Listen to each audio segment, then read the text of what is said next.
Well, Not anymore. Hey, Steve, you're hard to hear. Is anybody else having a hard time hearing Steve? A little bit. He breaks up a bit. Do I? A little Yeah, bit, Steve. to me it sounds real muffled. Yeah, Yeah, a little bit that's what muffled too.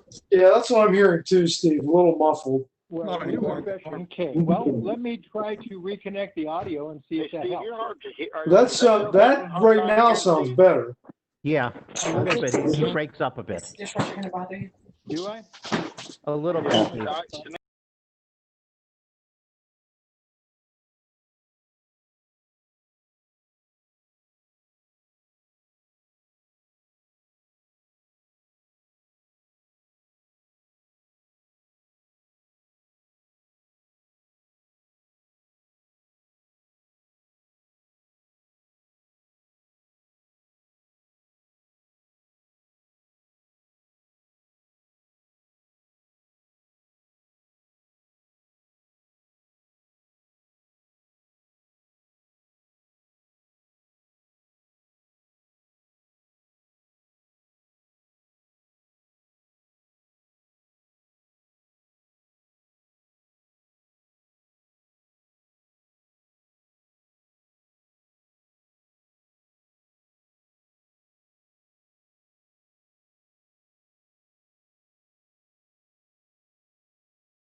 for children read one day saying.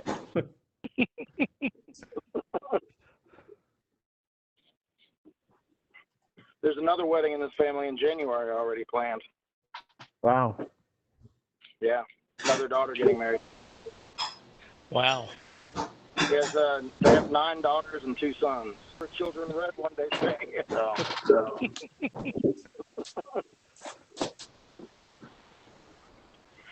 There's another wedding in this family in January already planned.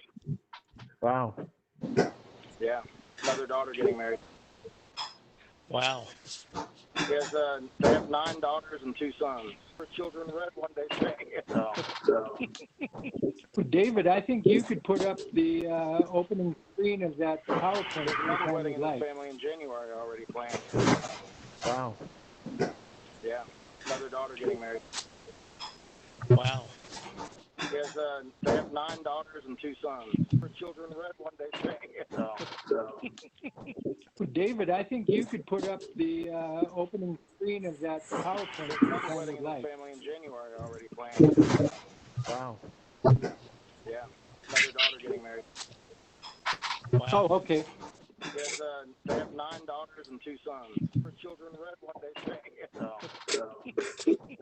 David, I think you could put up the opening screen of that PowerPoint anytime you'd like. Already planned. Yeah, another daughter getting married. Wow. Oh, okay. They have 9 daughters and 2 sons. For children read one day saying. David, I think you could put up the opening screen of that PowerPoint anytime you'd like.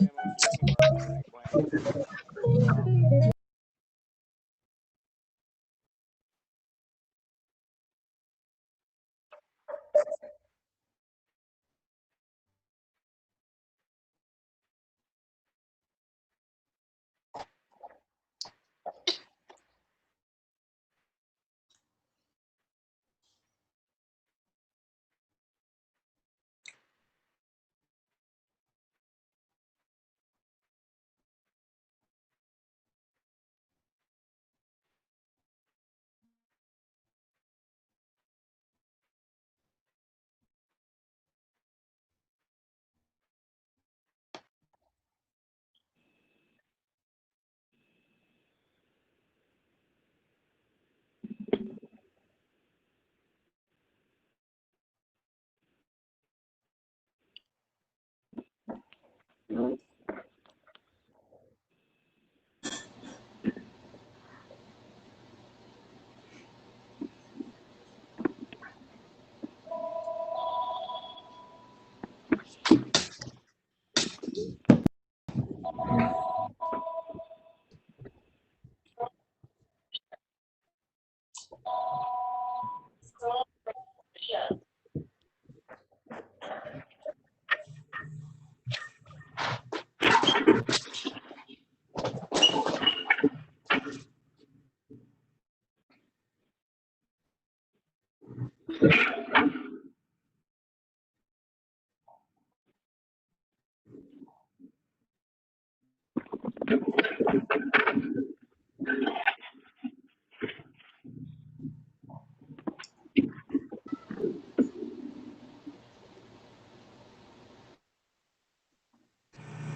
Steve.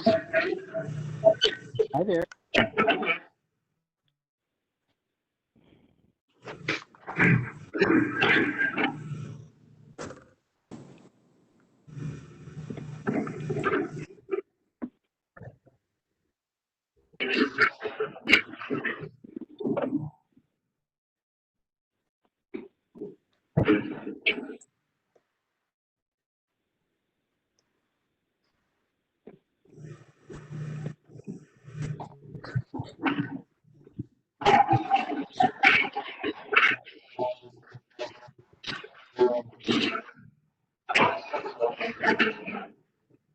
Thank you, David. Very good. My clock shows 5:59.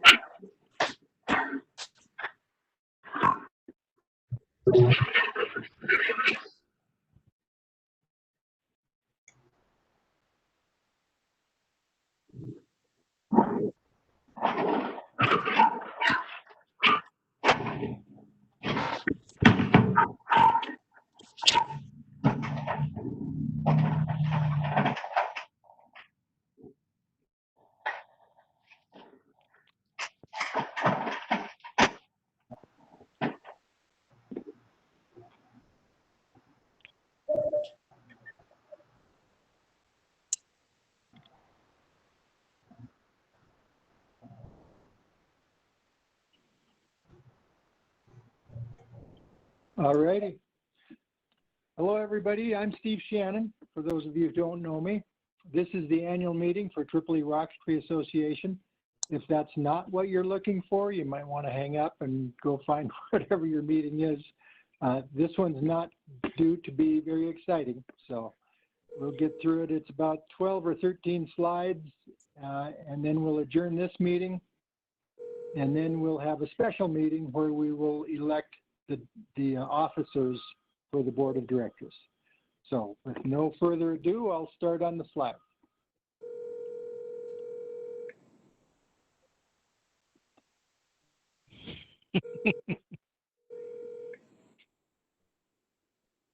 I just think this slide kind of illustrates what this year looked like for many of us.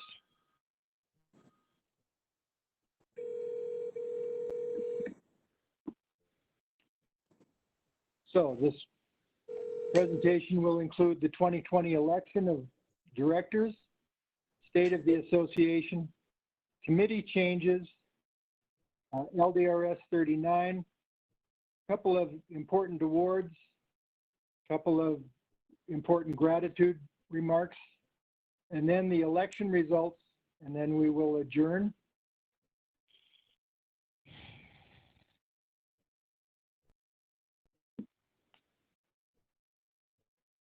Okay, we have 6 candidates for the election this year in alphabetical order by last name. They are Art Applewhite, Neil Baker, Bob Brown, Mark Burton, Christopher Nilsson, and Gary Rosenfield.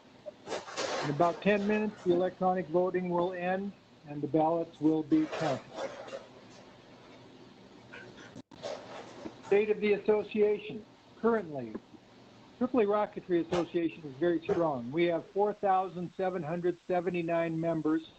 That's up from last year by 321 members.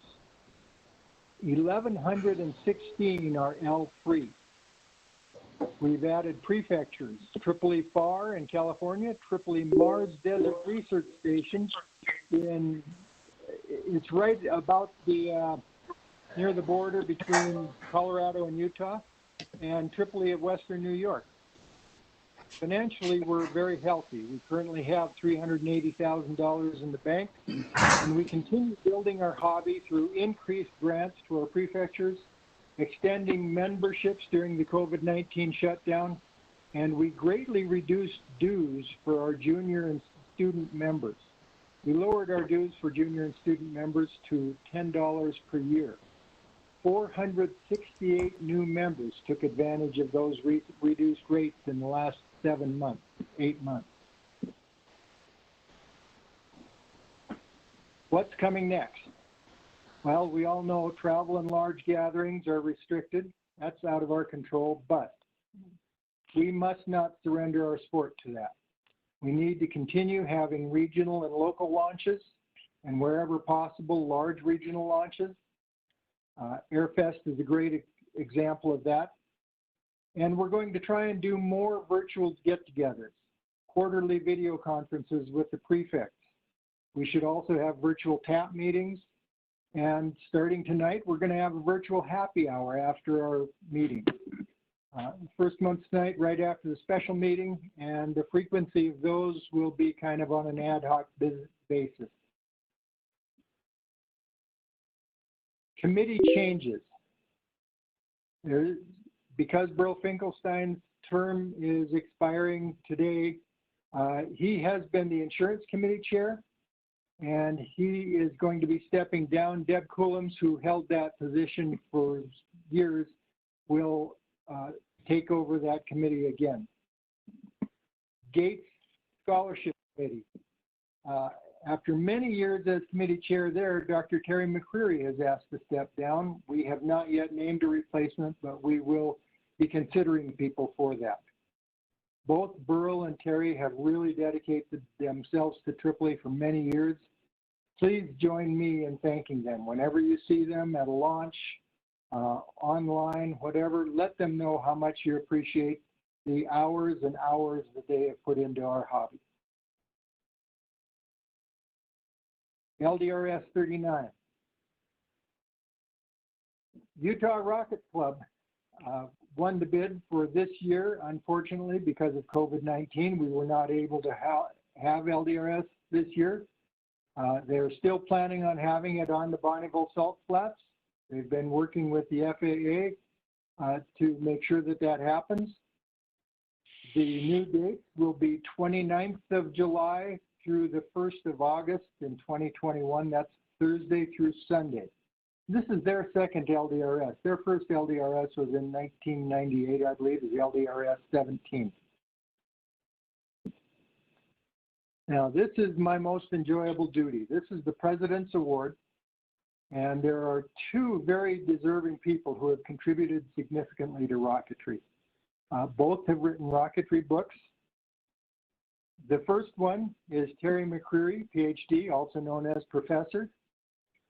He has held multiple positions with Tripoli. He was the committee chair of the research committee until the end of last year.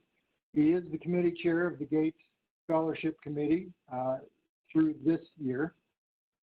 He has been the president of Tripoli, and he wrote a very widely respected book, Experimental Composite Propellant, that has become a valuable resource for people who make APCP research motors. For many people, it's kind of the Bible as they're getting into making research motors. The other one is Mark CANEPA. He is the author of 3 excellent rocketry books, Modern High Power Rocketry, Modern High Power Rocketry 2, and Large and Dangerous Rocket Ships, The History of High Power Rocketry's Ascent to the Edges of Outer Space. This book is fascinating. It's a big book, and it is absolutely excellent. It coincides completely with the history of Tripoli and is a terrific, it's just an interesting read. It doesn't read like a history book. So I would urge anybody who gets a chance to pick up a copy of this and read it and enjoy it and learn what we're all about.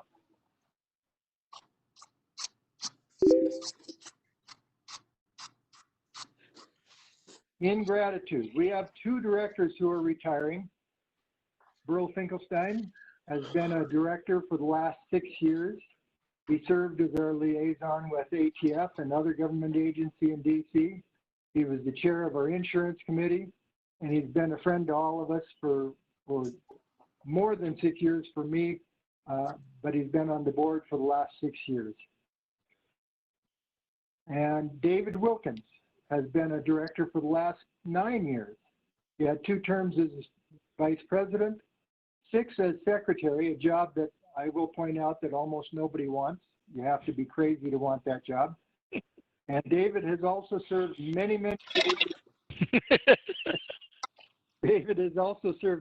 years as our IT chair. Both have given generously of their time and resources over the years and deserve our gratitude. And I can't voice how much gratitude we owe to these 2 gentlemen and to our committee chairs and to our members for having patience during this trying time, and to our 2 President Award winners, Carrie and Mark. You know, everybody contributes in some way, and there are some people who just go above and beyond, and these people have.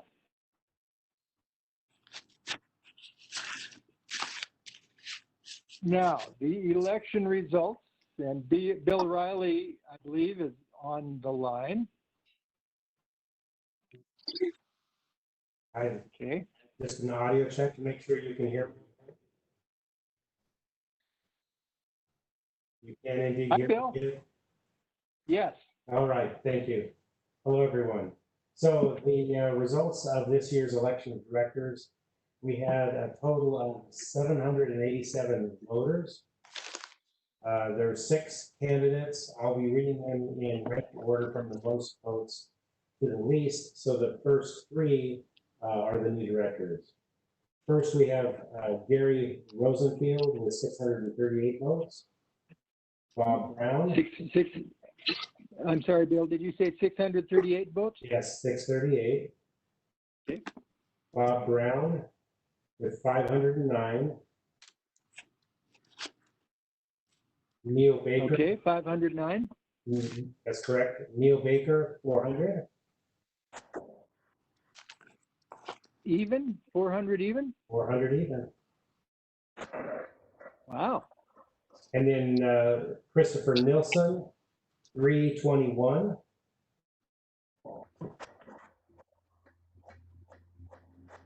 Okay. Applewhite with 202.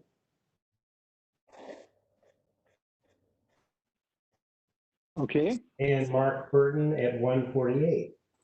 So I'll be posting this information on the website later this evening, so you can see the official results online, but the poll is now closed. Excellent. Thank you, Bill. My pleasure. Congratulations. Congratulations and welcome aboard, directors. Yes. Thank you. 2 of you are veterans of this, Gary and Bob. Of course, Gary is on the board now. Bob has been on the board, and was it 2009 when you got off the board, Bob? Something like that? 2013? Oh, yeah, 2013. I think 2009, or 2010 through 2013. Okay. And Neil Baker, welcome to the board. Thank you very much. Yes, Welcome aboard, sir. Welcome, both of you guys. Yeah. Look forward Thanks. to working with you. I as well. Thank you. And Chris and Art and Mark, do not be discouraged by this. You both did very well. You all 3 did very well, and you know, if you're so inclined, please feel free to run again next year. It's a lot of times it really helps for you to just be in the public eye in order to get onto this board. The better known you are, the more you participate in posting and things like that, the more likely it is that you get elected. All right, that concludes the annual meeting. We will have a special meeting right away afterwards. Just stay tuned, basically. We won't go anywhere. And then after that, we'll have the informal happy hour. So with that, do I hear a motion to adjourn? This is Gary So Dickinson, and moved. I motion that we adjourn. Okay, do I have a second? Second. Kurt Rosenfield, second. Okay, Gary, second. And the meeting is adjourned.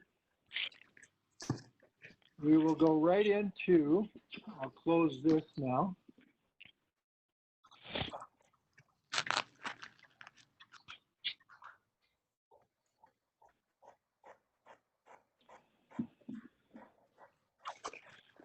And I guess I got to turn off sharing.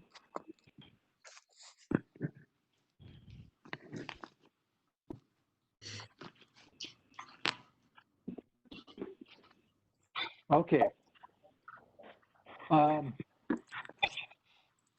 now call to order a special meeting of the Board of Directors of Tripoli Rocketry Association for the purpose of election of officers. I think, Steve, you're still sharing your screen or window right now. Okay. Let me see if I can figure out. See, I see Gerald and David. There we go. There we go. All righty. So called the meeting to order. Purpose of this meeting is to elect the officers for the Tripoli Rocketry Association. I now ask for nominations for president of the board of directors. This is Dave Rose, and I nominate Gerald Mukes for president. All right. Gerald Mukes. Do I hear any other nominations for president? Hearing none, do I hear a nomination for vice president?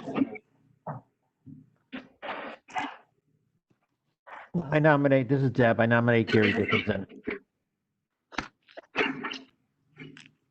All right, I have a nomination for Gary Dickinson. Do I hear any other nominations for vice president? Hearing none, do I have a nomination for secretary of the board? This is Deb again, and this is going to be mean, but I'm going to nominate you, Steve. I told you to take a crazy person.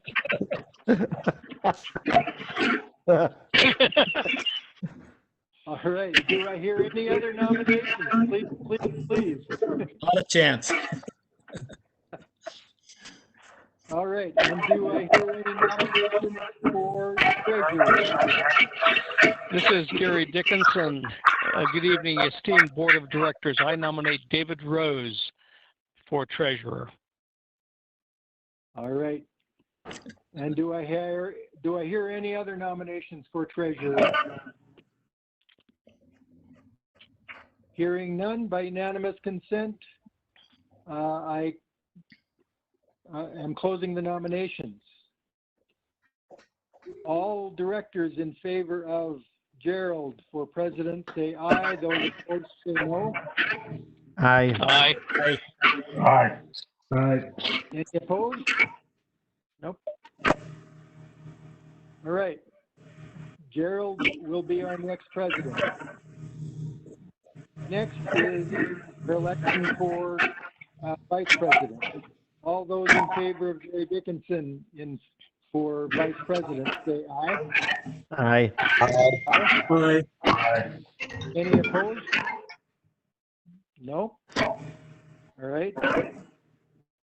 Congratulations, Gary.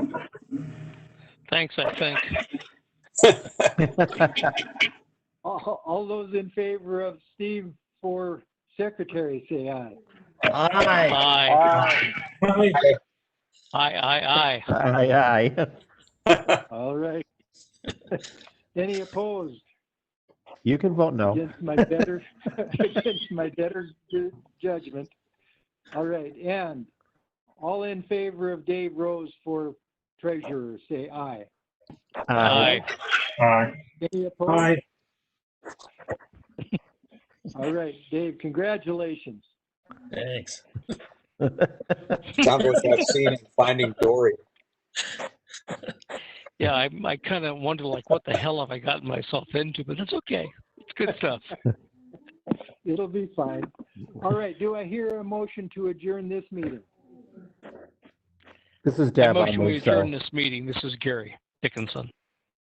I saw Deb's lips move first. So Deb got the motion. Who seconds it? I'll second. This is Gary Dickinson. All right, thank you, Gary. All right, the meeting is adjourned. Moving on to the happy hour. So, Steve, All right. Well, You guys, I have As the company that retiring- just as the showed up at my retiring house, so president, are I'm you gonna have to buying? go. I'm Goodbye, sorry, I Deb. can only do one. See you, Deb. good See night, you, Deb. Deb. Thank you. Good night, Deb. Night, Deb. All right. Hey, Burl, thank you for everything you've done for the hobby. I really appreciate it. Thank you. You're most welcome. Thank you, Burl.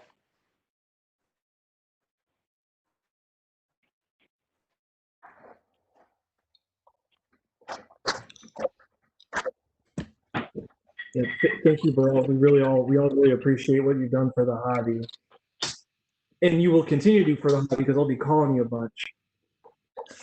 I plan to still be around. So you're not If going to you take heard up me Marvel talking to- trains or stationary engine building or anything like that?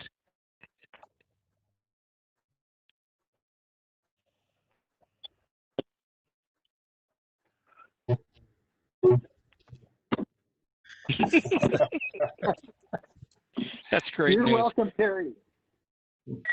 You know, my copy of his experimental composite propellants is dog-eared, it's marked, it's written in. So it was really what got me hooked in this, in making my own motors. So, Doctor, thank you very much if you're watching. I do appreciate it.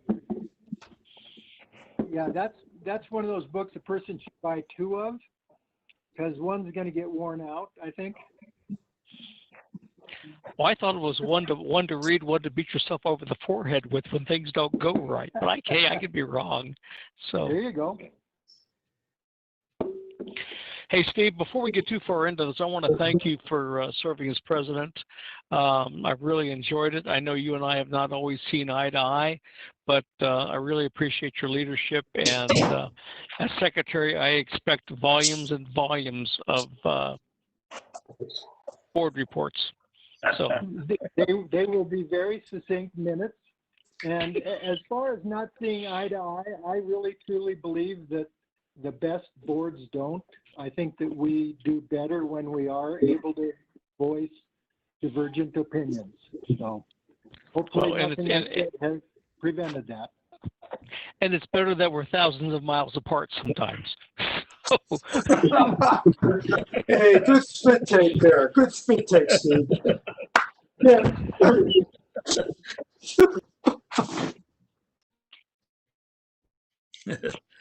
And you're damned lucky, David. Thank you for your service to the hobby. Yeah. Yeah, I'm going to miss seeing you at a launch this year. I have to say this, that your pictures from balls last year have just been absolutely fantastic. Every time I go through that folder, I just go, ah. Thank you, sir.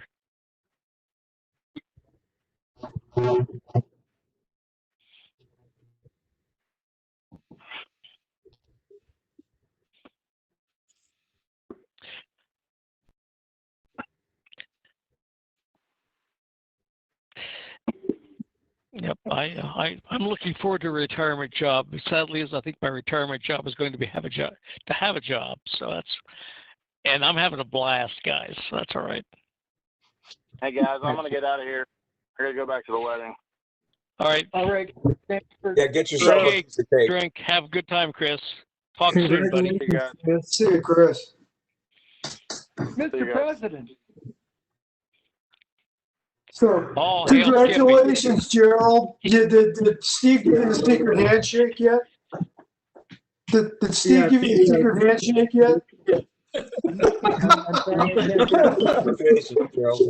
And by the way, I'll give you my my take as one of your older presidents. Sometimes the measure of a good president is how much shit you can eat. So, so there you go. Nice, Ken. That's really nice. Did you see how much stuff I can eat? There's no secret handshake. It's a secret head shake. You read that 14th email. Tell him, Steve. From the same guy. And STFU, I think, is what the acronym is.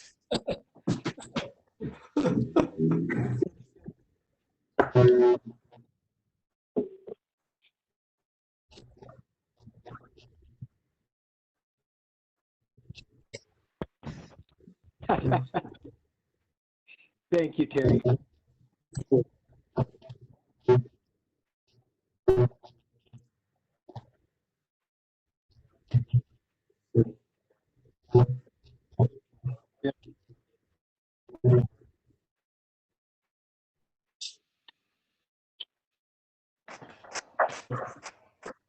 Hey, by the way, Steve. Sorry, Ken.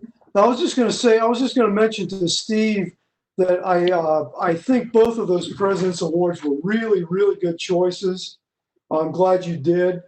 You know, I know what Terry puts into his. I don't know if you guys knew that, but Mark CANEPA shared the manuscript of his book with me in advance last fall, and I kind of looked through it for errors or whatever, and I was just stunned even at that time at all the effort he put into capturing that information.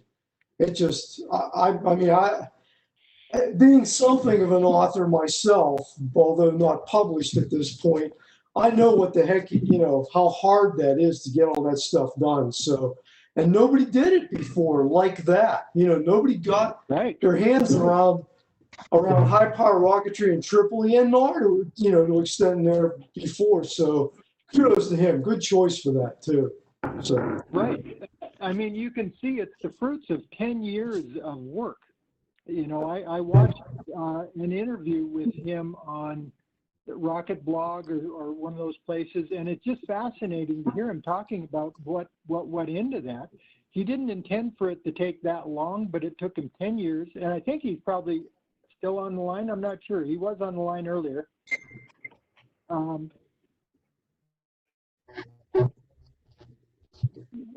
And to put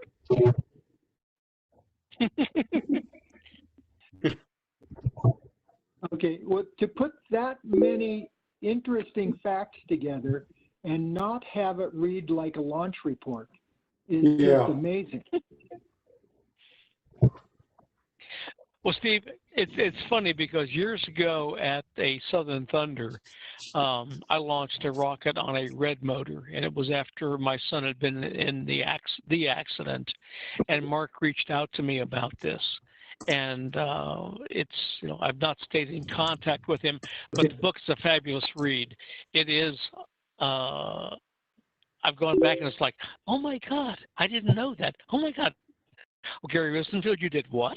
So it's, yeah, I see online, Gary, but it's just like, it's a fascinating history. And to see that we came through this and have survived as a hobby is just absolutely amazing. So because it's, you know, I've only caught a small portion of it living here in Ohio, but it's just like, man, what a grand tome of the high power rocketry hobby. So kudos, Mark. Very well done. It's not a poolside read, but I'm working on it. Some of you who know me know that I read to my wife every night. It helps put us both to sleep. I think if I read her The Exploits of Tripoli, that will not put her to sleep. So this will not be. Hey, Steve, you want to know one that worked for me in college, and I don't know if I ever got through it. John Kenneth Galbraith's The Affluent Society would put me to sleep in 2 pages, guaranteed. So Yeah, that might be worth looking at.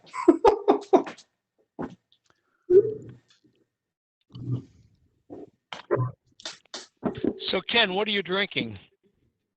I have, let's see here. Newcastle, no, it's Samuel Smith Nut Brown. Oh, that's good stuff. Yeah. And My Steve, favorite. what are you drinking? I am drinking St. Wilbur's Hefeweizen. Oh, Ooh. I like a Barenberg. Hefeweizen. Yeah. Nice. You have a bottle with no label. My buddy makes this for me. But what is it, Okay. But what is it, actually? It's a gluten-free sort of a dark ale. Sounds good. It does sound good. I bought the kit on eBay, and he volunteered to make it for me. And, then he volunteered to make it for me again. He's trying to get me to go into business with him because he wants to start a microbrewery. My volunteering was I'd weld all the stainless pipe together for him. Well, yeah, duh.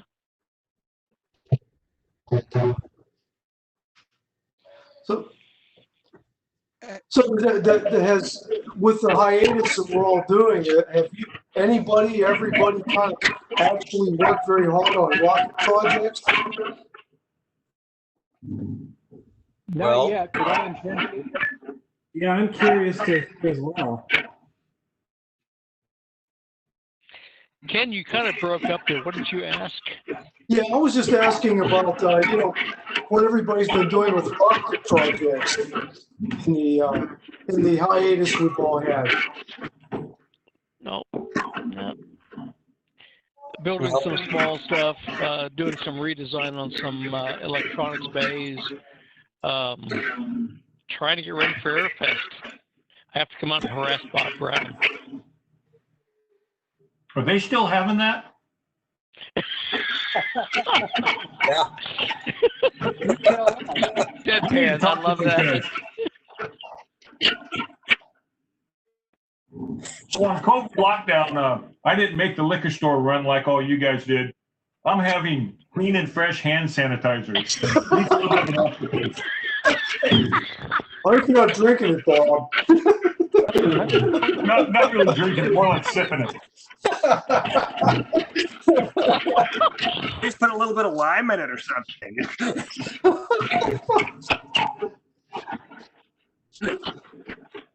I tried peeling the label off to make me feel better. It didn't work.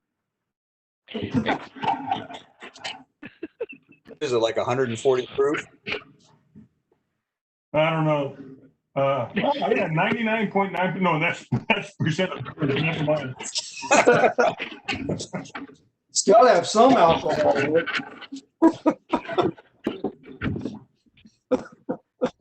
I've been a lot of people ready. Like, 120 proof. I think all the hand sanitizers have to be something like 70%. Yeah. Yeah. So, Gerald, in your year as president, your first year as president, are you going to be able to make sure that we all know where the heck you are? I can't keep track of you half the time. Yeah, I'll make sure I disclose my whereabouts. Currently not. I'm actually back out to the West Coast now. I live in California again as of.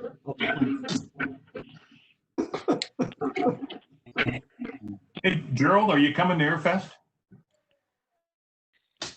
I will not be able to make Airfest. Go ahead, Skippy. Why not? Wife Yeah, said that's no. what I want to know. Why not? His wife said no. Veto.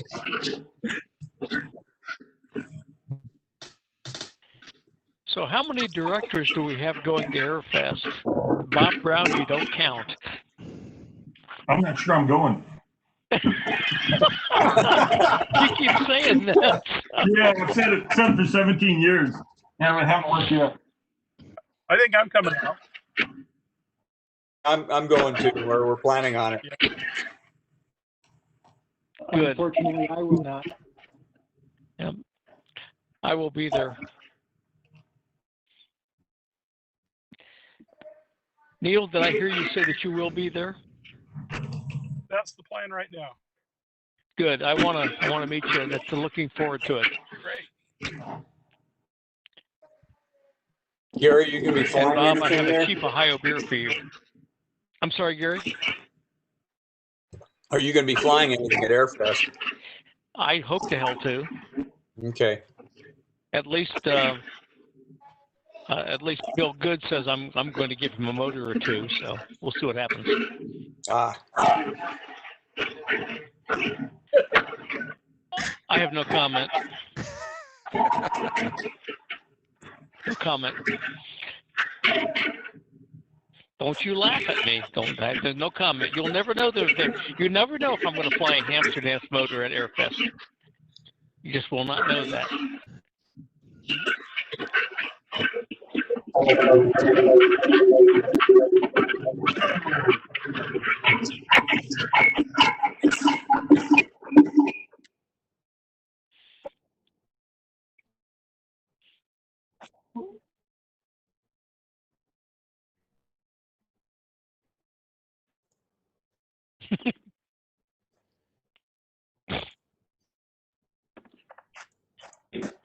Thanks, Pat.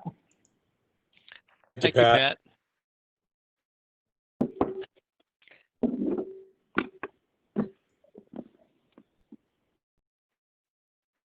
There were a handful of people that I called over the last 4 years of being on the board and asked advice. Terry McCreary was one of them. Ken Good was one of them. Pat Gorzelik was one of them. Bob Brown was one of them. You know, I really couldn't have done this job without the people who have gone before. So thank you to you guys. Amen. Thanks, Steve. Thank you for your service, Steve. Oh, Hey, you Steve. bet. I'd just like to say also, thank you very much. I will tell you that over the last couple of years, when I've called you and asked for information or help on things, you've been very accessible and very good advice all the way across. I really appreciate all the help over the years. I changed my phone number 4 damn times. I know.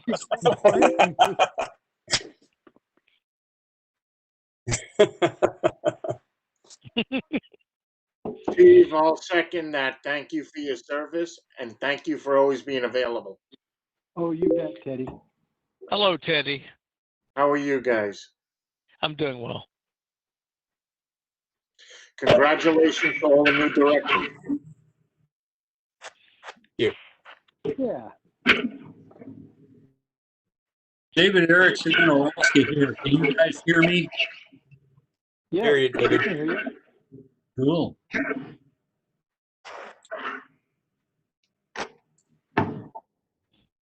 So Dave Rose, I didn't hear your answer. Are you going to Airfest or not? I am not.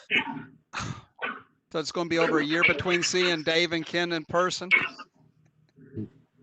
No, I've seen Ken. No, me seeing you or Ken. Are you coming to Airfest? I believe I will. My daughter's living up in Kansas City now. She got married in February. I moved there Memorial Day. So Mark and I are talking about doing the drive out and coming to Kansas. We just can't miss these Kansas launches. Nice. The rocket you hung on the line at LDRS, the little yellow one, has been rattling around in my trunk since LDRS. I'm ready to get that back. You were supposed to bring me to balls, but I guess since with no balls, I'll have to come get it.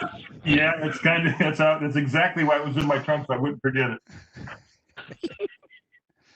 Yeah, Mark, and the sad thing on that, literally minutes before they pushed the button, Mark said, "You better not hang that in the power lines." Of course, the wind just caught it right perfect.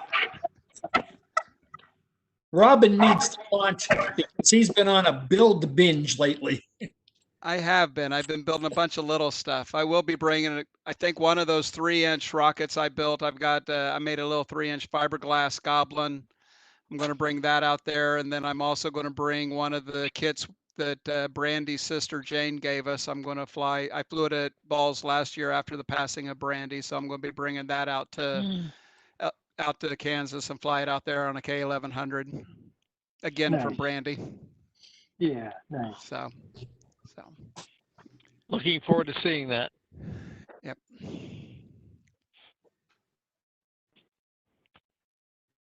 Bob, do you have a lot of people registered for AirFest?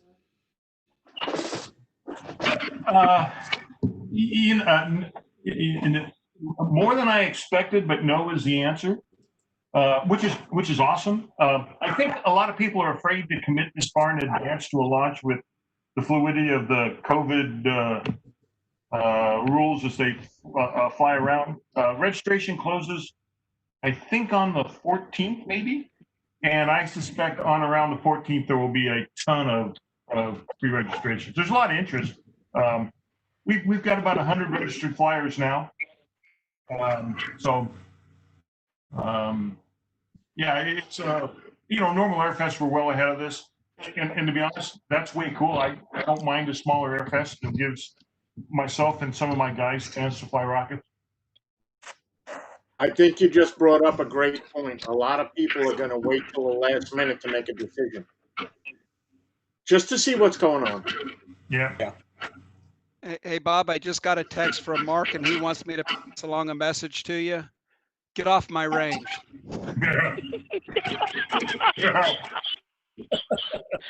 Bring him along. I haven't thrown him off a range in years. It's time to be caught up. Yep, he's coming with me. Oh, that's great. That's great.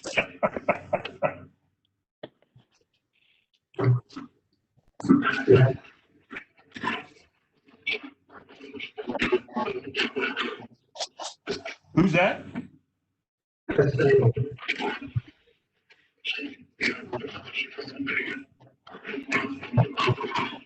I think I've thrown everybody off my range at some point or another at some given time. No, but I'm still working on it, Bob. All except the guys that I tried to kick one director off the range at LDRS, but he got smart and locked his keys in his truck so he couldn't leave. Hey, Bob, what am I thinking now? Yeah, I know. You and Trojanowski.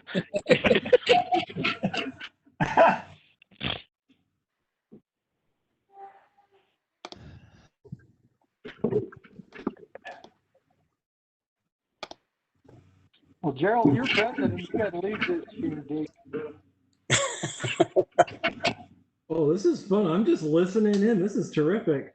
Well, I'm just curious to hear from some of our other members that are online. So I see a lot of names that I recognize. So turn on your camera, say hello, say what you're working on. What are you interested in? I'm just curious to hear from all of you. David E. in Alaska here. Can you hear me?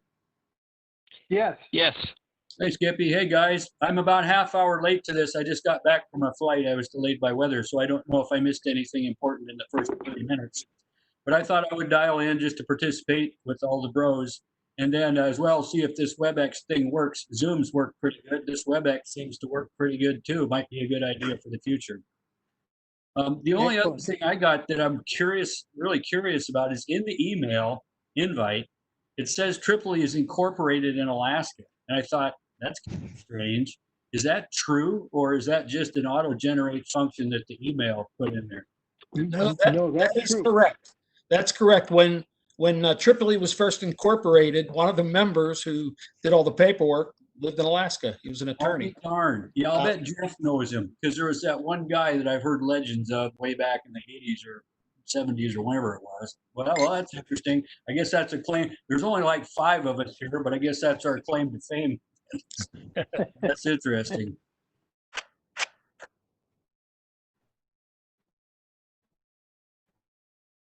Yeah, so when David, when it came time for us to have an annual meeting, I went through the bylaws to try and figure out exactly what it said. And in the bylaws, it says that the annual meeting is held in conjunction with the Tripoli National Launch, LDRS. Of course, we weren't having that.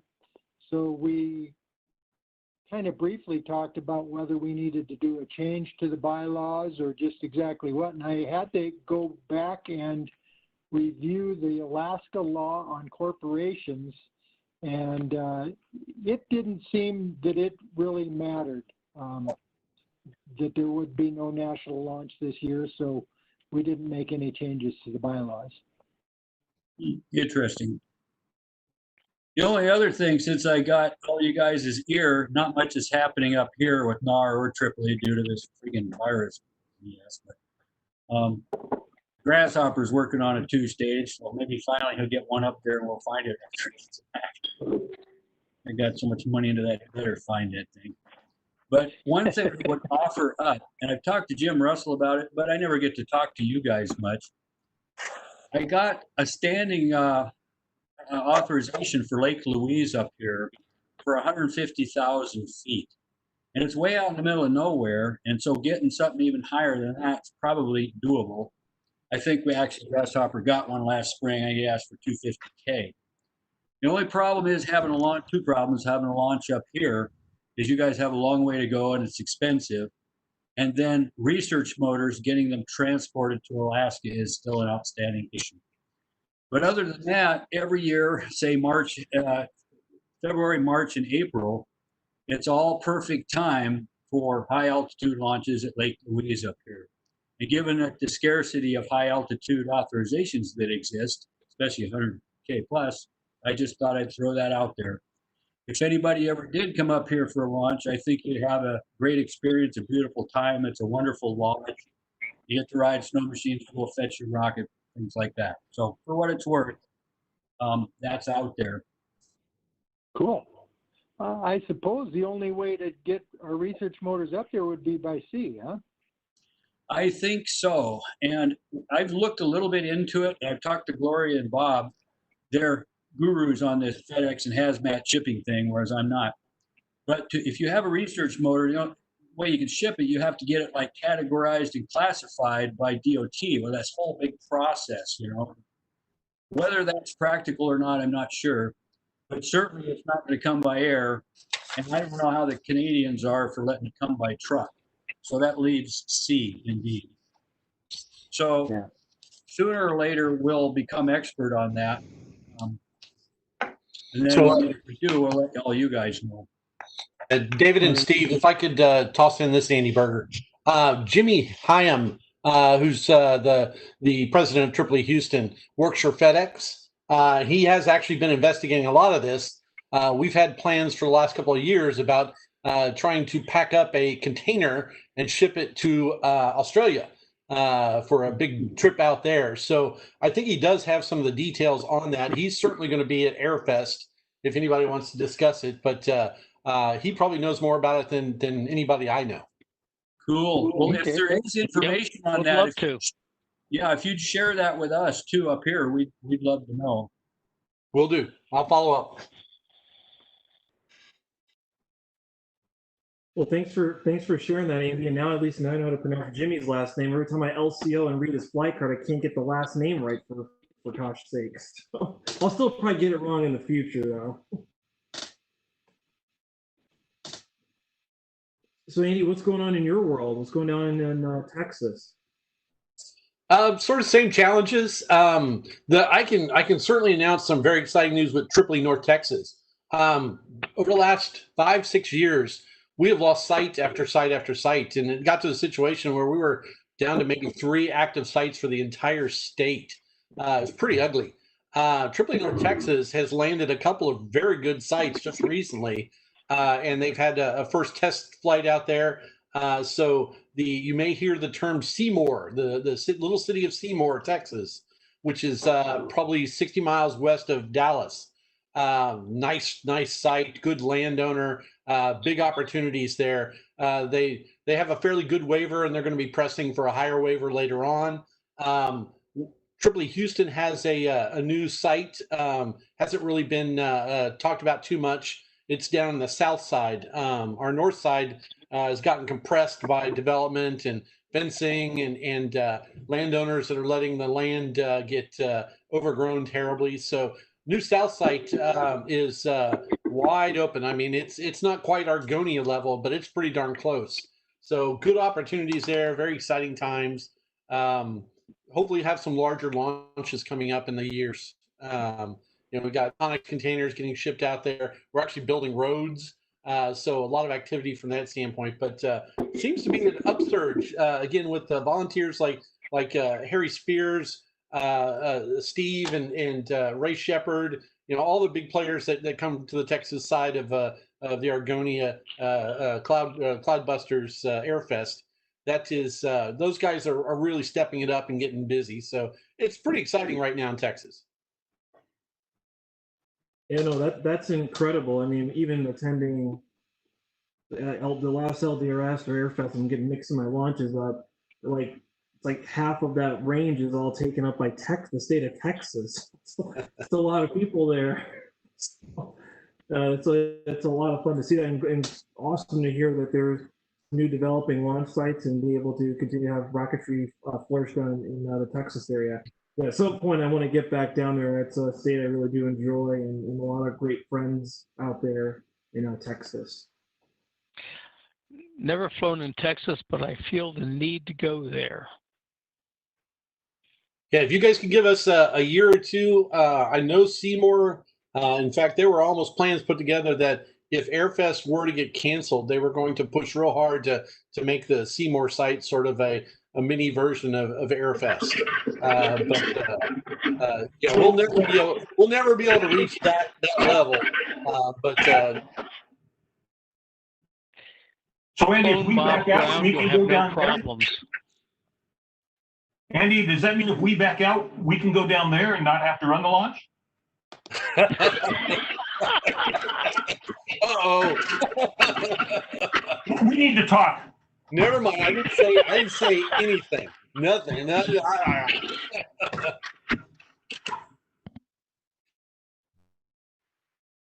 You just made poor Conjures really happy. So I see Dwayne's on here too. So I was wondering what's going on in Arkansas. And how are things going?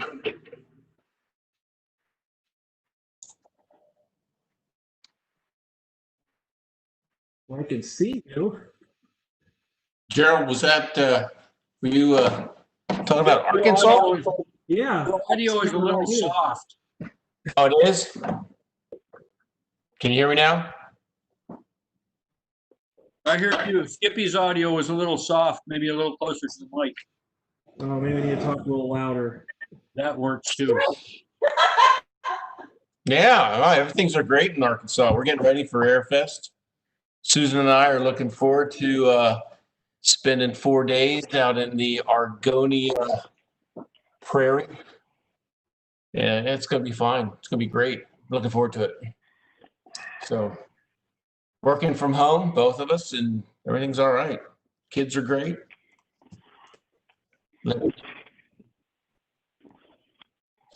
Yeah, I was having a problem with the TV, and the TV doesn't have a built-in camera, so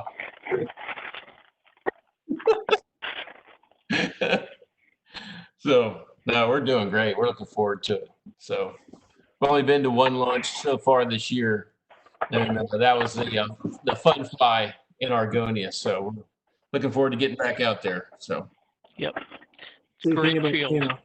thinking about bringing 100 rockets or 200 rockets, Dwayne? we're probably going to bring a half a dozen, but I need to start using up some motor inventory. So I have a full-scale AMRAM that I need to rebuild. So That's not happening. that's not happening this year, though. Was that your conscience or was that Susan? that was Susan in the background. She's I'm just the people. no, she's my management. She's she's my rocket director. It's good to have one of those. Yeah. So I don't know who Bruce Beck is, so I apologize for not knowing. I didn't know, Bruce, if you wanted to say hi to everyone or if you just kind of listening in. I also can see Steve's cat has made a special guest appearance as well.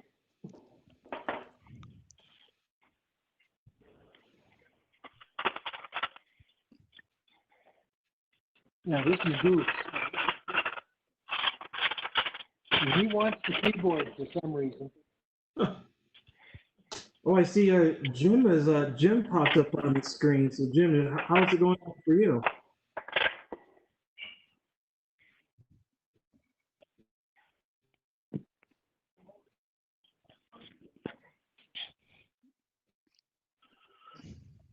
Sorry about that. Hello, everyone. Glad to be able to participate.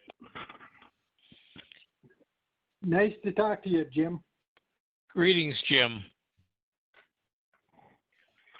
So I had doing some vacuum bagging for the first time in a couple of years, and couldn't get the vacuum to draw on the fin can section last night. Gonna take a little more sanding, but hopefully more successful in the parachute section tomorrow. Jim, if you take the compressor out of your refrigerator and make it into a vacuum pump, and pull that vacuum with that. Yeah, the refrigerator's the only thing keeping it from overheating.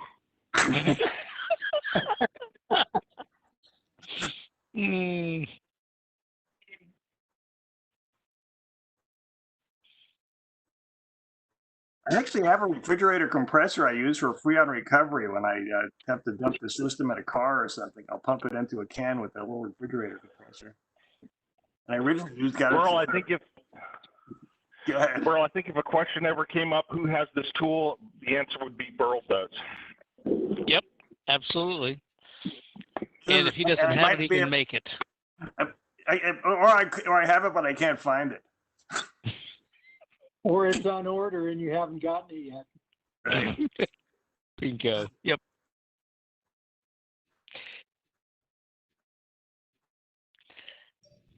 Nice. Nice. Yep.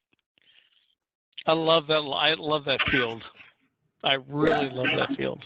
If you look real close, you can see Bob throwing someone off the ramp. That's what that is. I wondered. That's an incredible photo, Dwayne. Yeah, thanks. I compared this photo to, I've shot a video on almost every launch that I've attended in Argonia. I've shot onboard video. And it's amazing to look back, LDRS 30, back in, that was what, in 2011? It's amazing to look at the growth of the attendance and the quality, the technical quality of the video. The technology has progressed dramatically where you can get, a 1080 high definition picture in the size of a keychain. So pretty spectacular. So if you guys are looking at the photo and you can see the canopy collection right there off to the end, it's supposed to look like the state of Texas flag. Didn't quite get there. Yeah, sure. Okay. With the number of registrants we had, we were really concerned and worried about running out of space.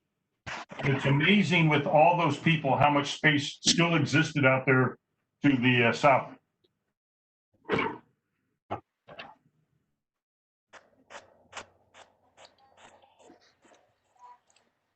yeah, we didn't have too many people parking on the other side, on the north side. Yeah, they were spectators.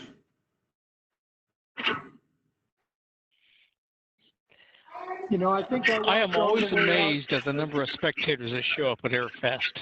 It just blows my mind. I walked all the way out to the far left end on that picture just to meet people and things like that. And there was one couple that they had bought an Easy Up on their way to be spectators. This was the second day. The first day they'd seen that everybody had Easy Ups, so they went and bought one somewhere and showed up with it the second day. And I almost cut his wife's thumb off trying to help them put up their Easy Ups.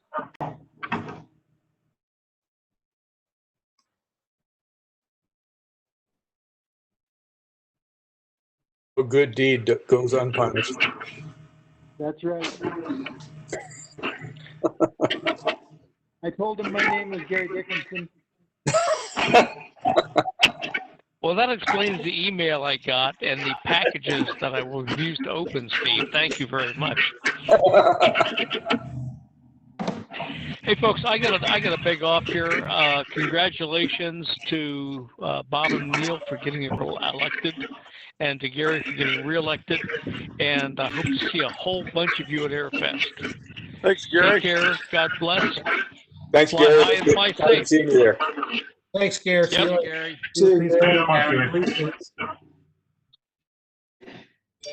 Thanks, Gary. I gotta take off too, you guys. You take care. Be very safe. Thanks, All right, Teddy, you too. Have a wonderful time at the launch. Thank you. Teddy.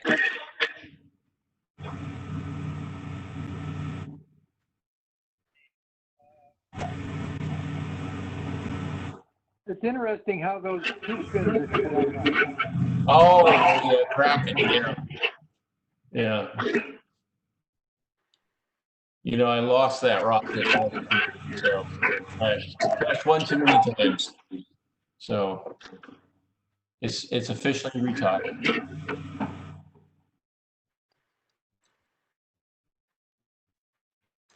I find there's another.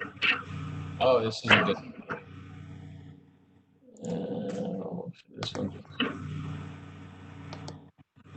This rocket never reached an altitude like it captured the entire range in the field of view. But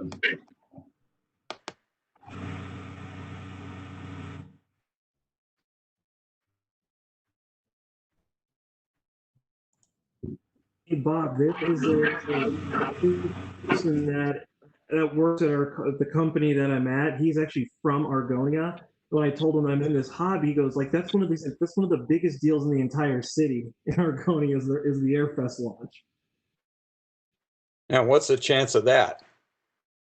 It's so strange. Yeah, he's as big as a company we are. He's from Argonia, Kansas. That's incredible. Oh yeah. Does this bring back memories, Bob? The Science Channel? Stack up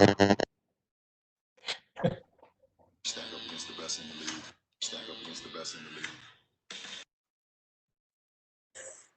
league.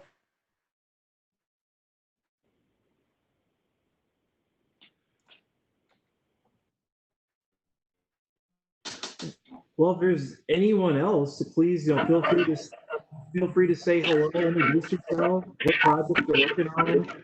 We're still enjoying Dwayne's pictures right now. I'll just do a slideshow. I'll pretend I'm at work. This latest email that's going around talking about the new TV show that someone's wanting to put on. Yeah. Yep. I can't tell you where they're going to do it, but I can tell you where they're not going to do it. Yeah. I can give you a second location for where they're not going to do it. Yeah. We've done 2 of those TV shows on our rocket pasture, and one of them was easy and one of them was very difficult. And we feel the next one will be closer to the very difficult than the easy, and we've had our share, so. Prior commitment. Does anybody actually have contact info, or the Spaceport America Cup was, or excuse me, the Spaceport America was contacted by media company and are looking for someone to launch a rocket for them with photos, video, et cetera, et cetera. I just want to make sure they're not the same folks that everyone else is talking about.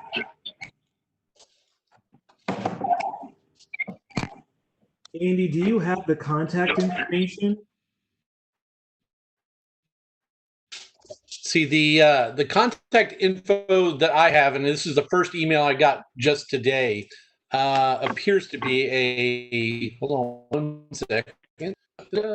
Where'd it go? There it is. All right. It is a gentleman named David Marks, and he's with, I guess, an organization called First Avenue Machine, and it looks like they do mostly commercials and such. It looks like he's out of Connecticut.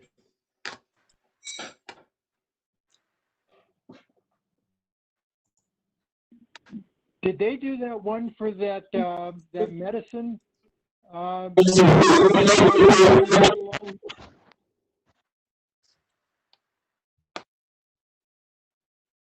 Yeah, I have no idea. I'm sorry. Yeah, there was one just a month or two ago that came out, and I don't remember what medicine, so obviously the commercial's not that great, but it really has a pretty nice depiction of a model rocket launch, except for the fact that the guy who's wearing the badge that says Launch Control Officer is surprised when a rocket goes off behind him. But other than that, it's a bunch of kids who are at like a science fair type rocket launch, and it was actually a pretty nice one. Well, I'll keep everybody updated. I'm getting a bunch more information tomorrow or early next week, I think. Yeah.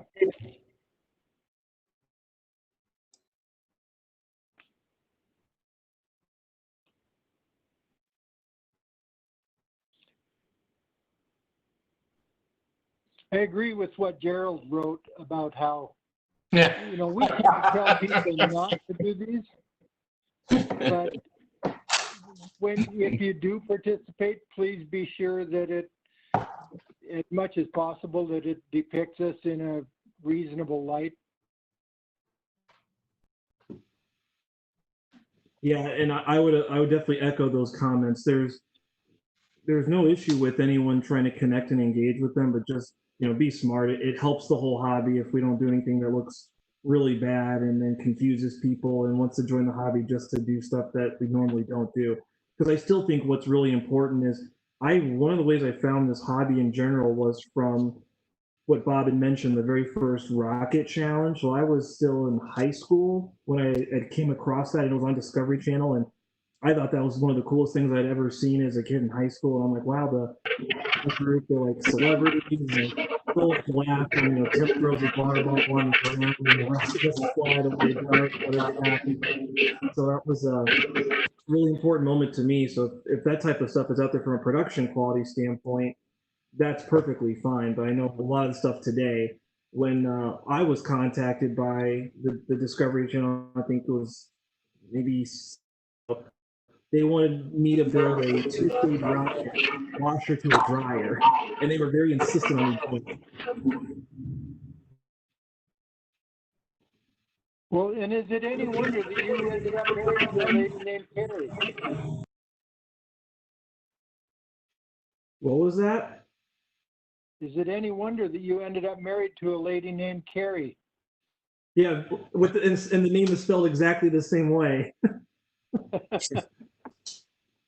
Yeah, that picture to me is a little deceiving. It's about 100 better in that photo. I discovered after that. So the noise interference that we're hearing, I think somebody has the noise in the background is coming Some from noise. maybe Some noise is getting in on somebody's mic. Yeah, somebody has the sound on their YouTube channel, I think, and it's being picked up by the mic. It's gone now. I'm pretty sure it's wrong. Hey, Gerald. It's gotta be Andy. Yeah, Bob?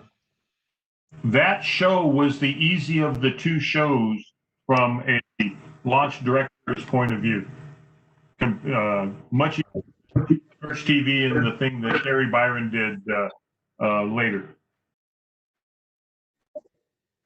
Yeah, and in that one, that first one, I think is a good depiction of how the hobby operates. So when I saw it on TV, I came in with those kind of similar expectations, and it didn't let me down at all. But the one with Perry and the newer ones, it kind of seems like it's the Wild West, and it's not really how we operate. Right.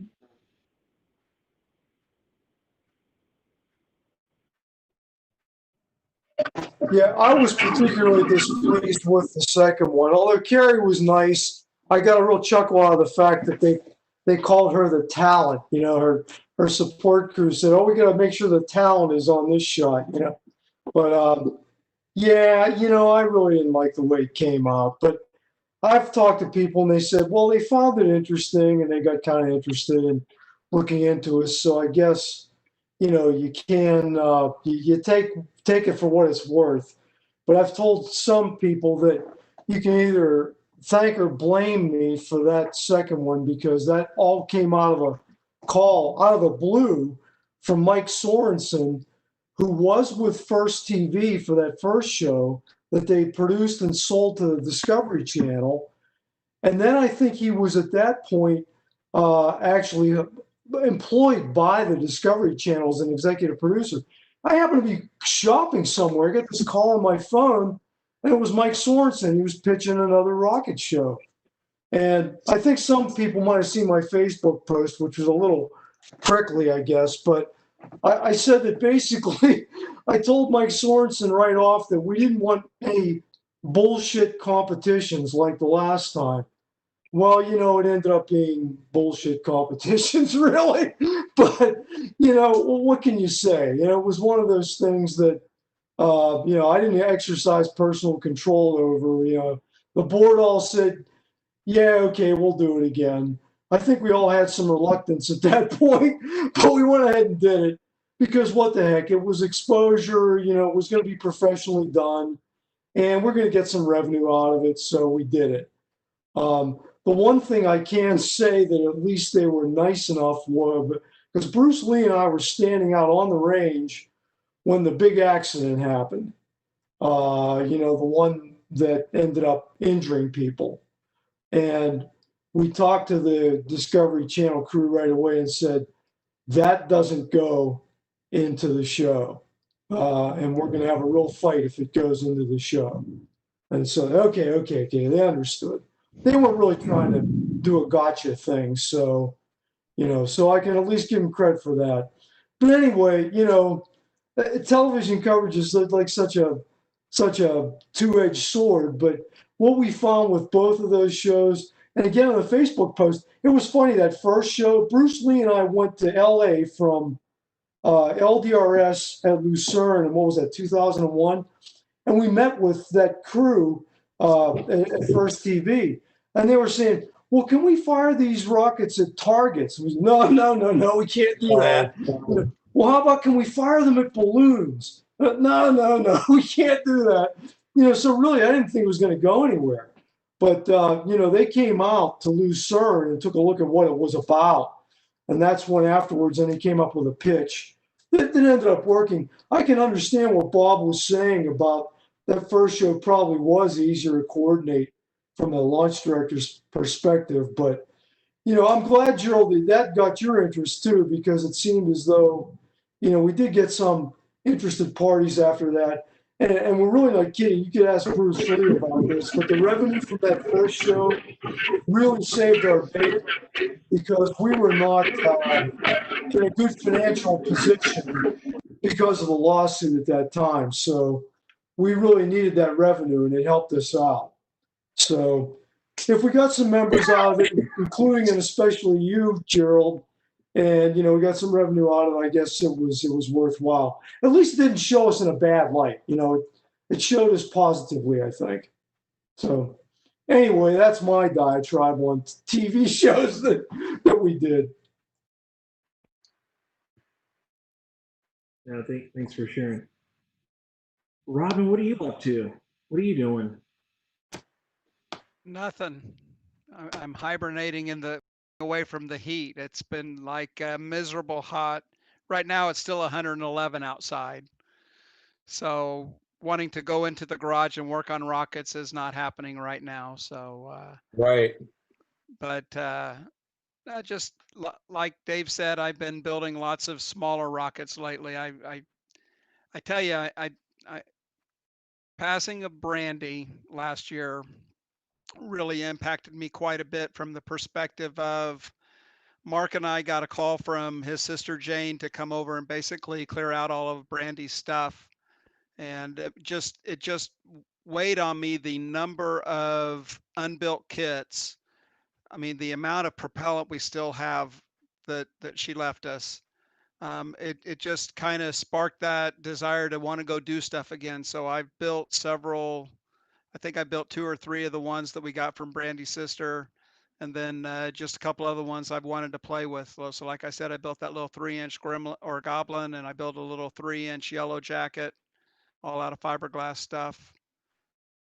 It's kind of convenient having Gloria and Robert down here in the valley again. So when I decided I needed a few parts, Mark called them, drove over, picked it up, things like that. So it's just been playing, but with my daughter in Kansas, we'll probably be heading out to some of the Kansas launches a little bit more frequently now. So Mark and I are probably going to fly or drive out there and spend a little time in Kansas City and then come down for the launch. So it's been good.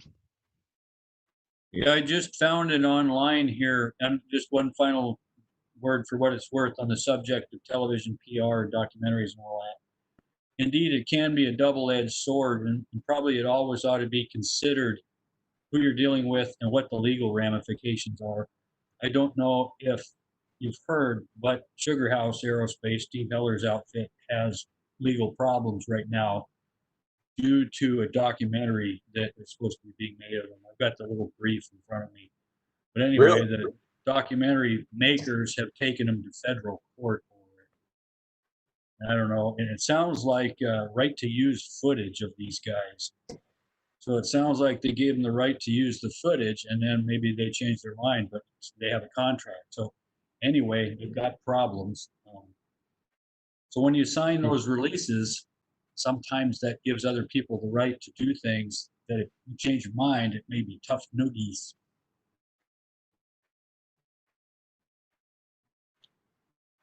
Yeah, I don't know if I'd be able to send you this legal brief link somehow with tomlaw.com. There's a case in federal court in Utah in Sugar House. That's really interesting. I was speaking with Charles Miller, who's with Spaceport America. He's one of the liaisons that works with Sugar House, and Sugar House was pretty wide open in their, announcing of their launches and marketing it. And it seems like about 4 or 5 months ago, they went into a very dark, secretive, no announcements, no nothing. Even Charles was unable to tell me of any of their upcoming launches or anything. So that's sort of interesting. I'm not sure that Spaceport is aware of that lawsuit, but it may not. That may be one of the reasons why they're not quite as active as they have been. Yeah, I went down there for their first attempted launch. When was that? Last fall or whenever it was. And things didn't work. They obviously weren't ready. And they rescheduled it, and I couldn't go down again after that. And then, in the last several months, you haven't heard a peep. So I don't know what they're doing.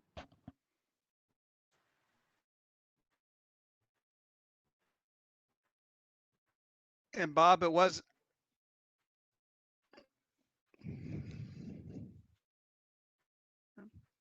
Yeah, that's really cool. Oh, you're quite welcome. I've got thousands, tens of thousands of photos.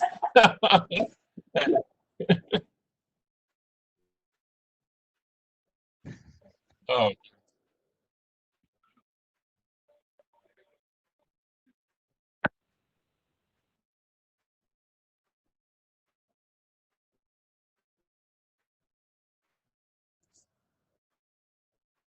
Oh, you're quite welcome. I like the pumpkin rocket. We do one of those every year out on the Connect Sandbar. Yeah. Nice one. Yeah, pumpkin pie. Looks like the Rocketeer had a little too much pumpkin pie before that launch, so we'll try to slim down on the treats here.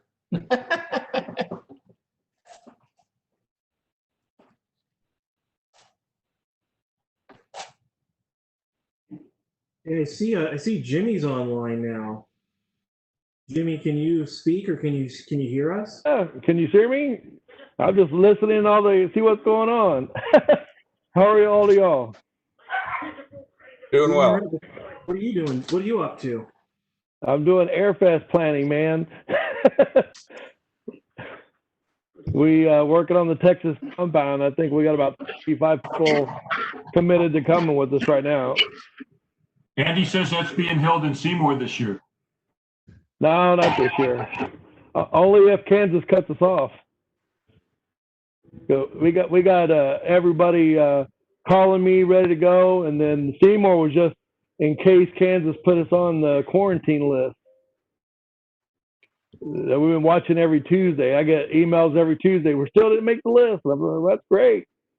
So everybody's excited about going, and Bob told them all about we got to space it out a little bit more. So told them to bring lots of Texas flags. So we're going to be creating a whole new wing of Texas in Kansas. But I'm just happy that we're going to be that it's right now it's going on and everything's planned. Everybody's excited about it. Tell them to register and to sign up for volunteer duty. We're really light this year. Yeah, I'm working on that. We were waiting until this weekend to kind of make sure nothing got canceled. So actually sending out a letter tonight for everyone to have tomorrow, and kind of talking about our safety protocols that we're putting in place based off of our conversation.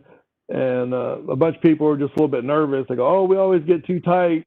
And I said, no, we're going to space it all out. So a lot more of them feel a little bit more comfortable with what we're going to do. So I think you'll start seeing a few more registered coming up. So I think everyone was just kind of on hold because we told them we were going to wait till the first week of August to really say yay or nay. So we officially decided it's a go. So we're sending out all the information this weekend. We talked to Sumner County on Friday, and they're still, yep, you're outside, you spread out, you're just fine. So from the Sumner County local health officials, we're definitely go, and they haven't wavered on that at all. No, that's great. Yeah, we've been watching it pretty close and watching y'all's Facebook posts from Lance. And like I said, this was the week that was a go or no go, and we decided last night actually that we're rolling it out and going to go 90 miles an hour, and just kind of writing up some protocols that we're going to try to follow. And then I was going to email you and Lance just to make sure y'all are happy with what we decided to do. Kind of all of our protocols we're going to try to put in place. That's awesome, Jimmy. I appreciate that. Yeah, because I just want to make sure everyone feels comfortable with what we're doing. This is Neil. I just want my battery is dying. I'm going to get off the line here. I just wanted to say thanks to everybody and look forward to seeing you next couple of years. Thanks, Neil. Congratulations. Yeah, congratulations, Neil. Congratulations, Neil. Thanks. Where are you at, Neil, with all those trees in the background? I don't get that crap around here. We're at camping. We couldn't have LDRS this weekend, so we're camping this weekend. Cool. And we're up in Ashley National Forest, which is kind of part of the UNA Forest here in Utah. Okay, nice. Yeah. All right. Thanks, you guys. We'll see you later. Bye. See you, Neil.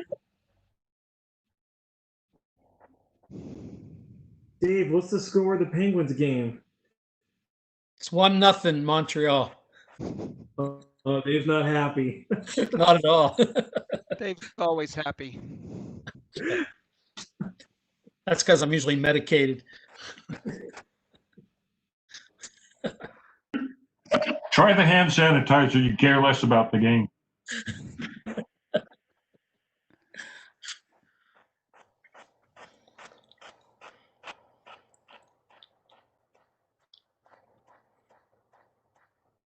I don't know about the Penguins game, but the cat found a box that was just his size.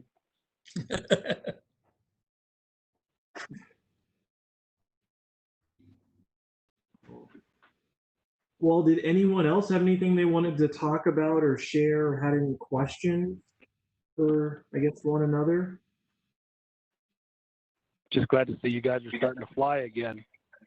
Yeah. Yeah. We've had 3 launches now here in Montana, and the last one was one of the biggest launches we've ever had. In one day, we flew 34 rockets, which might seem like nothing to some of you, but for us, that's a lot. I stopped watching because driving the wall. Yeah. Like, because of the lag. Shoot, just seeing any rockets go up has been nice. Last month was the first time we had a launch since March. And as of right now, we're go for next weekend. So I'm excited about that. And people are just dying to get out of the house. Right. Oh, yeah. The only 2 cents I'd have to add, guys, is what I found with my scout troop, the U.S. Coast Guard Auxiliary, and now this. These Zoom and WebEx teleconference meetings are actually pretty handy to do things. And maybe we could do more in the future. Good way to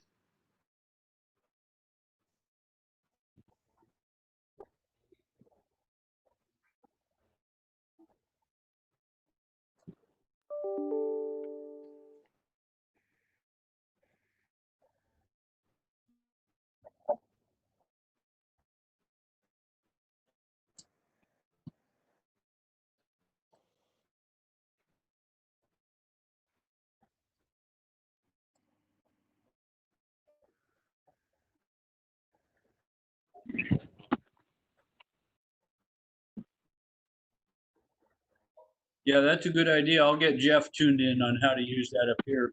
One thing is we're painfully aware in Alaska is we are geographically separate from everywhere. So right. these WebExes and Zooms overcome that. It's a good way to get together when we can't. They have definitely made the world smaller. Yeah, makes I have more. a feeling that's what our meetings are going to be from now on, is via WebEx or Zoom.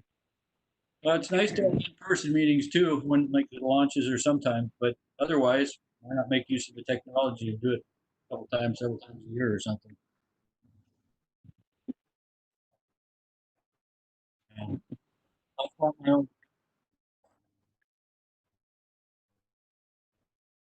Right.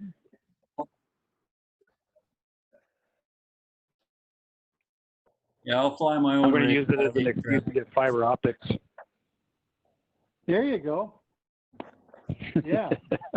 I'll have to talk to my wife about that.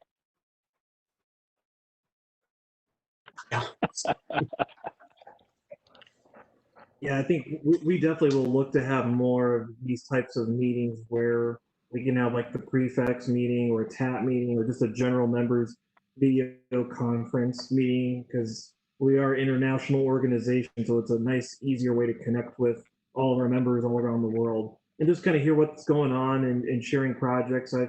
I've been able to get on a couple of some of the local prefectures or even a couple of the NAR sections, like monthly virtual calls, and just kind of show and tell what they're working on and questions they may have. And those are really fun and way to further connect, because once we get on the rocket range, we want to fly and we want to be able to help out and do range duties, so we don't have as much of an opportunity to talk and socialize. This is a nice, fun way to be able to do that. And maybe we'll look to do a couple different time zones, so it's not super early or super late for some of our folks in certain spots. I know this seems to be okay, but I know it's almost 10 o'clock or it's half hour to 10 o'clock on the East Coast, but time works great for me right now on the West Coast, but we'll try to be aware of some of the different times that are out there. And I do really enjoy seeing everyone and hearing the projects and even sharing pictures. It's a lot of fun.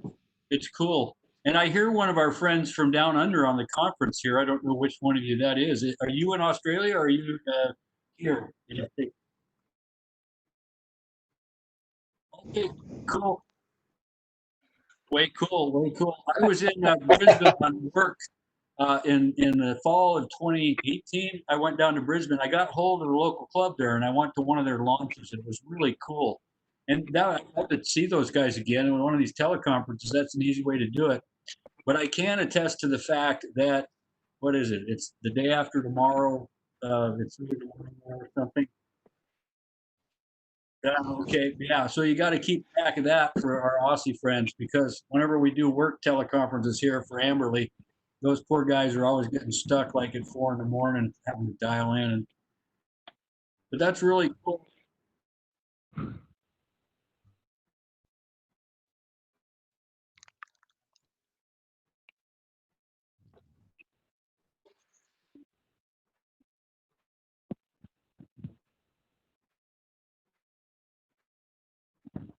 Yeah. Well, my best wishes to Well, happy tomorrow. clubs down in Australia. I really enjoyed my one day out there with those guys at the range. It was cool.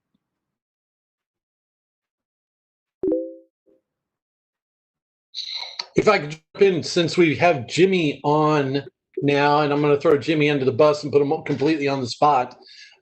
Jimmy, we were talking about moving propellant, research motors, those kind of things around the world in various different things. Actually, the topic was trying to get, say, research propellants up to Alaska for launches. I had mentioned that you worked with FedEx, and at one point we were talking about packing up everything into a big Connex and or some type of shipping container and getting it over to Australia. Do you have any additional info for the board? They were real curious about it. This is more probably an offline conversation than doing it on the spot, to be honest with you. Yep. But mainly, the main thing is getting a list of the propellants and breaking it down by their MSDS sheets, so it can make sure they can fly on a plane or even an ocean container. I mean, there's definitely options. I just need to see all the details before I say what's the best way. And I don't mind helping. I just want to make sure that I have all my ducks in a row before I open my big mouth and promise something. Well, if you do find out, Alaska is very interested in that, because we have a really good range and a very high authorization. But that's been the question, is how do you get, Jim Russell brought it, how do you get a research motor up there? It's like, I don't know, I haven't figured it out. Yeah, certain places we truck things. So in some cases, Alaska it is. Some parts of Alaska they actually fly it. So it just really depends on where it's going. Alaska would probably be a little bit easier than a lot of different places in the world. Yeah, we got a lot of major FedEx hub here, and Lori and Bob DeHate can ship by air. And if we order commercial motors here, I get them faster than fast. Like I get them like the next day. Well, But yeah, Anchorage is a major hub, so we fly in there every day. Yeah, a research motor is different though, I guess, because it has to be categorized or, like you were saying, the MSDSs and all that kind of thing. So that's the unknown to us. Well, when you have a commercial motor, you already have all the spec sheets, so you can lay it out and you have all the rules. When you don't have all the specifications, and it's all about flashpoints and different things on the product. So yeah, well, when Bob was up here, research motors don't have any of that documentation. Yeah, they don't. That's the issue. When Bob sends them up here, I get a stack of paperwork about 3/8 of an inch thick, and it's got MSDSs and DOT forms, and it's just a tremendous amount of stuff that comes with the commercial motors. So I would think that something similar at least would have to be with a research motor. Yeah, no matter how you ship it, it's still got to have UN numbers and detailed information to ship it around the world, no matter what transportation, because they want to know what they're hauling. Well, if we can figure that out, you guys have a venue up here to launch big ones, that's for sure.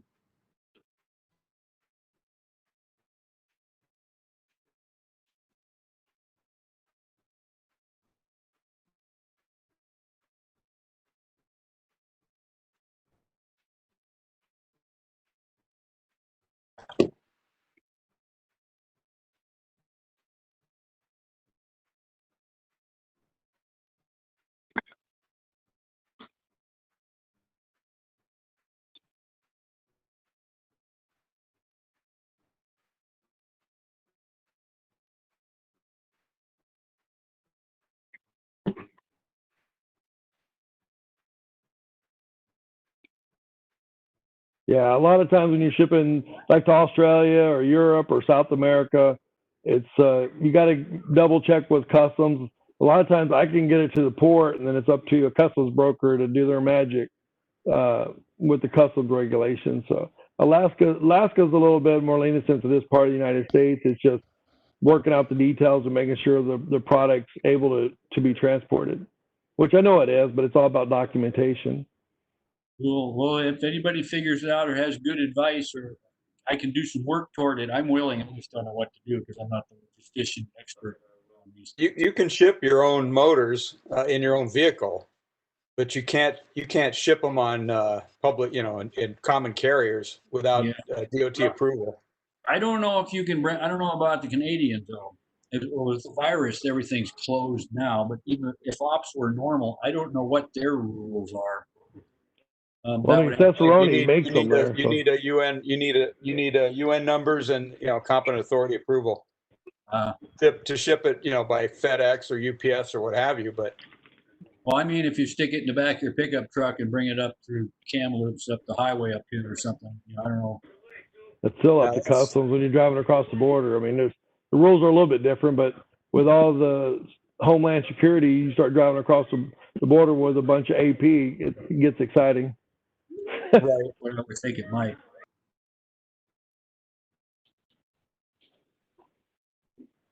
That's a cool picture. Yeah, thanks for sharing pictures.